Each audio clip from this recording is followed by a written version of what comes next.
Welcome into today's video. Today we're doing my July 2026 wrap up. We're going to go over all the books I read in July. If you are new to my channel, my name's Amanda, like Amanda with an L in the front. My mom was being bougie. And I am Bookworm Without a Plan. So today we're going to talk about all the books I read this month. I read 10 books and I DNF'd 1. I'm getting into my DNF era this year, okay? So year to date, that puts me up to 74 books read. I read 3,952 pages in July. I added 12 books to my physical TBR and then read 10, DNF'd 1, and removed 1 from my TBR. So I'm still at 214 physical books on my TBR. Didn't make a dent at all, but it's fine. It's fine. We're not stressing about it, right? I'm going to go in order of how I read the books this month and just talk about them. So first up, for the Buzzword Readathon by Books and Lala, go check out her channel. She's amazing. She got me into BookTube back in like 2020. The buzzword this month was occupation. So I chose My Policeman. It's literally the only book on my TBR that fit. It's set in Brighton, and it's about a woman named Marion. She's in love with a man named Tom. She falls in love with him very young. They get married. Okay, Tom's gay.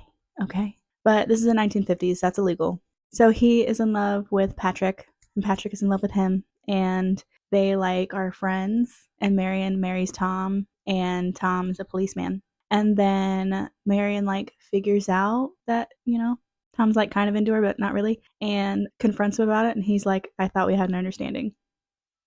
And this is about their marriage. And it's kind of told in the perspective of, I haven't watched the movie, so I don't know if it's the same, but this is told in the perspective of Marion writing letters to Patrick, in present day, writing letters to him, telling him about her and Tom's relationship and her point of view on things. And so the ending is a little sad. I don't know. I didn't like Tom. I didn't like Marion. So that made it kind of hard to like this book. I gave it a 3 stars. This wasn't my favorite. I didn't really like the characters or how they went about things. Like the whole, I thought we had an understanding. No, you didn't, because she was madly in love with you. So 3 stars. And then I read The Story Collector by Evie Woods. This is my first book that I read by them. I got it at Walmart literally because of the cover. It's so gorgeous. You can kind of see in the sunlight, all the books on the cover are beautiful. This followed a woman named Sarah, and her and her husband are getting a divorce. Okay, they have a lot of personal issues going on. He's not a very supportive husband. They went through something traumatic. They're getting a divorce, and she's supposed to go back to New York for Christmas and go to her sister's house. And she gets on a plane. She gets to the airport, and she's having this midlife crisis. And she's like, you know what? Let me get drunk and get on a plane to Ireland. So she does. She gets there. She stays at this little cottage house, and there's a house near her that's supposed to be haunted. And then she finds a journal by a girl who lived in this little cottage house 100 years ago, and she learns about her life and things that went on there. And she's also in present day meeting the people there, and it's just a really fun book. It was set in Ireland, which I loved. The setting. Is very magical. It was just a fun book. I gave it 4 stars. And then I read We Burned So Bright by TJ Klune. I love TJ Klune's writing. It's always very beautiful and emotional. This book was only 130 some pages, and it really was emotional, packed a punch. This is basically about what is it, a black hole that's going to swallow up Earth, and so they're watching it swallow up planet by planet, and the Earth is the climate's changing, and the the radio's going out, and just slowly over a month things are happening, and everyone's getting more and more scared, and they're quitting their jobs, and they're going on, they're it's the last days of our lives, let's live it, and so these people are going on a trip to a specific place, and you don't really know why at first, but then you learn later why they're going on the trip, and it's very sad. But they meet a lot of wonderful people along the way, and it's just a beautiful book. I really liked it.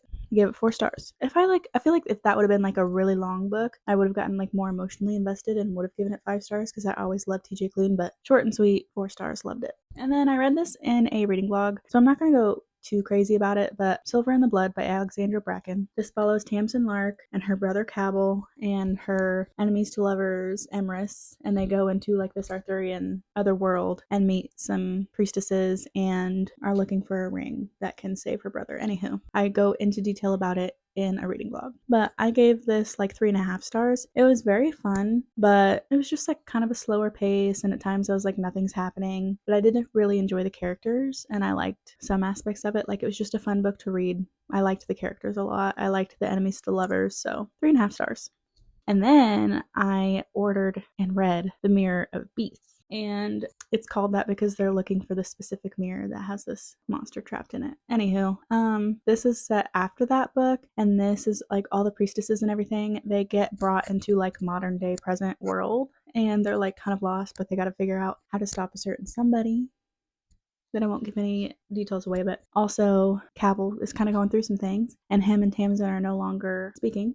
And that whole thing is really sad. And then she, like, Emrys betrays her, and she finds out why he did it, and he's like swears he's not a bad guy, and they're trying to work through that. So it's still kind of an enemies to lovers, and I love that. And then a certain someone that we never thought we'd see again comes back, and she's having a really hard time with that. And I loved that storyline, and the ending of that relationship just got me. It was so sad. This book had me like in a chokehold. It was very action packed. A lot was happening, but also a lot was happening with the characters. And there was a point like 3/4 of the way through the book that really just had me choked up, and I really was getting emotional. And then I liked the ending, so I gave this 4 stars. I liked this better than the first book, but it was a good duology. And then I finally read Project Hail Mary by Andy Weir. I watched the movie when it came out, and I really loved it, and so I bought the book and I finally read it. The movie was amazing, and it had like so much life and personality, and it was funny and it was comedic, but it was also like heartbreaking and emotional. And I read the book because I didn't really understand a lot of the science stuff in the movie. I was like, why?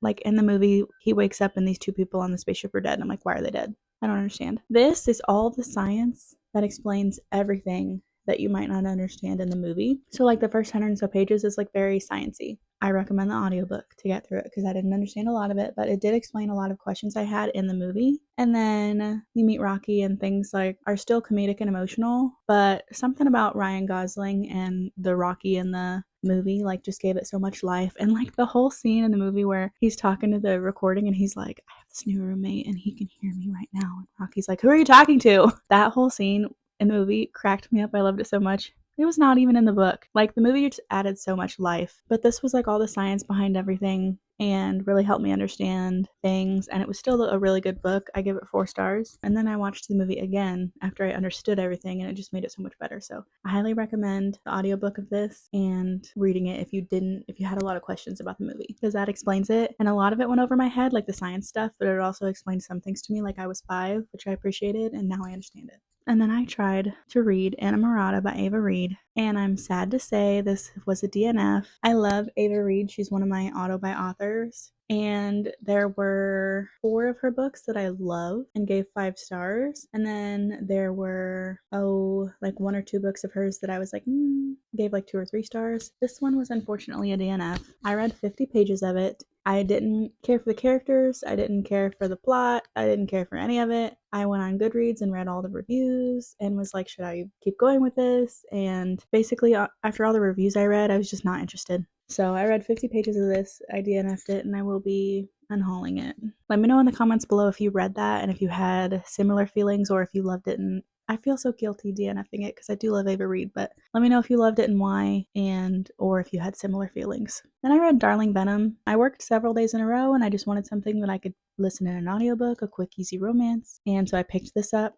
And this is one of those books that I was like, I've had forever, and I either need to read it or DNF it or get it. Like, it's one of those books I bought because of Book Talk, and I was like, I just need to read it and get it off my TBR or unhaul it, or maybe I'll love it. Who knows, you know? So I read it. I ended up giving it a 3 stars. It was entertaining and fun. It's about this girl named Charlotte. She is living with her sister. There's an accident at the house, so you don't really get all the details of until the end, so I won't spoil that. But she's very depressed, and she's thinking about killing herself. Spoiler alert, trigger warning for suicide. And she goes up to this roof to do it, and she finds this guy there. He's about to jump. His name is Kellen, and she convinces him not to jump, and they become friends. It's Valentine's Day because it's her birthday. She was going to do it on her birthday. They decide to meet up every Valentine's Day on this roof and talk.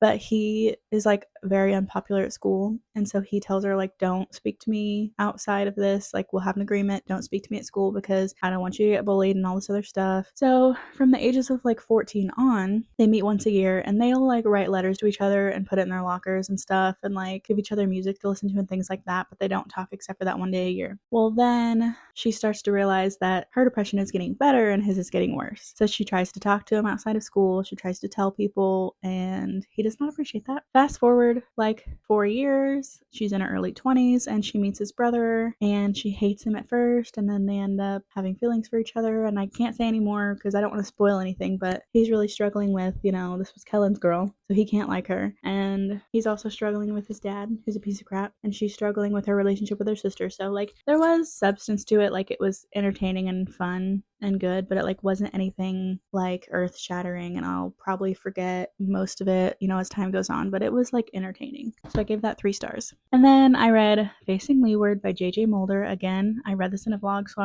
I won't go too in depth with the details, but it follows Niles and Oliver, who are lobster fishermen. There's cute baby chickens, there's cooking, there's ADHD rep, there's stutter representation. I just freaking love these characters, and I'm obsessed with them. This is book 2 in a 3-book series. The 3rd book's not out yet. And this is just like cozy romance vibes. Like this is a perfect book to curl up next to a fireplace in the winter and read. And it's just so good. I loved it so much. 5 stars. And the first book was 5 stars, and I can't wait for the 3rd book. And then I read Terms and Conditions. I read the first book, Fine Print, in a reading vlog a couple months ago, and I didn't really know what I was in the mood for, but I was again going to work for a few days, and so I was like, I need something that I can listen to on audio if I want to, if I'm like running around, so I picked this because I've been wanting to read it. And the first chapter I was like, not impressed. Like, should I DNF this? Because I just didn't like it. You jump in a conversation between the female main character and the main character's brother, which is her best friend. So you're like, what are they even talking about? Where the heck are they? But then you quickly get to the plot. And after that, it was a lot better. The female narrator was not my favorite. I didn't like the way she did some of the voices, but I did like the characters in the book. And I liked the male narrator. It was a dual narration, and it followed the second brother, who's the oldest brother, and like hit you in the first book, you know what he has to do, like his part of the contract to get the inheritance to become CEO of Dreamland. Like, you know what he has to do. And so it kind of just jumps right into it, and I liked this quite a bit. There were parts about it I didn't like the older brother, like sometimes he was just a freaking asshole, and we see his point of view and we know why he's an asshole, but then like to create conflict in the book, they had a couple of fights, and I was like, how fucking dare you say that to her? And then he's instantly regretful, but I'm like, still, how could you speak to her like that? Like, it just irritated me. So like, he would say these like really mean, devastating things, and then instantly be like, oh, I'm so sorry, I didn't mean it. Well, that was a very hurtful thing to say for something you regretted 2 seconds later. And I know it's the heat of the moment and it's a fight, but like some of the things he said, like he was going for her throat, okay? I don't know. And he was also just kind of an asshole in the beginning too. But I did enjoy it. I had a fun time. I gave it 4 stars. I do not own the 3rd book, but I probably will audiobook it at some point because I do want to finish the series.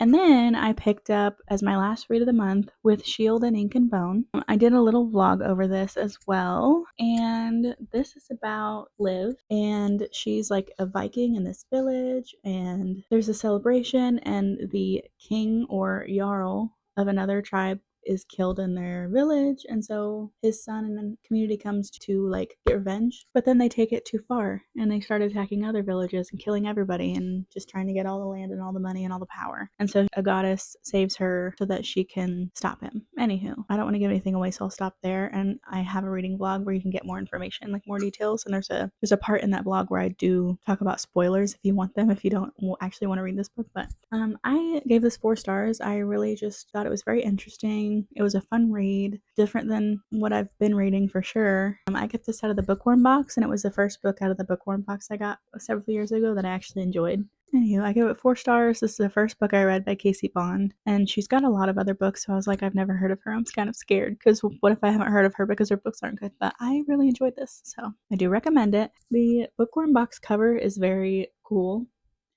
The original cover has orange snakes on it, and I'm just going to tell you, I would have never picked that book up. Orange snakes on the cover? No, thank you.